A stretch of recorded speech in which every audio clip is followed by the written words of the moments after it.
નમસ્કાર, સ્વાગત છે આપનું ડીટીવી ન્યૂઝમાં। જાલોદ તાલુકા પંચાયતના મનરેગા શાખાના આસિસ્ટન્ટ વર્ક મેનેજર 17,000ની લાંચ લેતા એસીબીના છટકામાં ઝડપાઈ જતા લાંચિયા અધિકારીઓમાં ફફડાટ।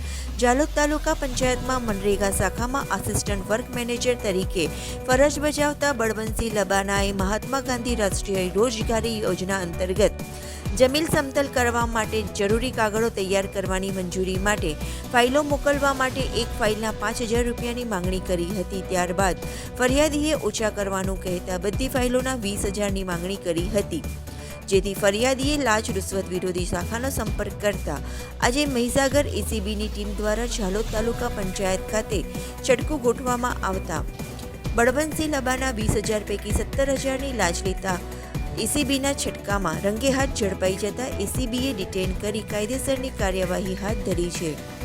બળવંતસિંહ લબાના સામે અગાઉ પણ ટકાવારી ઉઘરાવતા હોવાની અનેક ફરિયાદો ઉઠવા પામી હતી, તેમજ ફતેપુરા તાલુકા પંચાયતમાં પણ કરોડોનો ભ્રષ્ટાચાર આચર્યો હોવાના આક્ષેપો પણ થયા હતા। ત્યારે એસીબીના સકંજામાં આવી જતા અનેક ચર્ચાઓએ જોર પકડ્યું છે, તો બીજી તરફ લાંચિયા અધિકારીઓમાં ફફડાટ પણ ફેલાયો છે।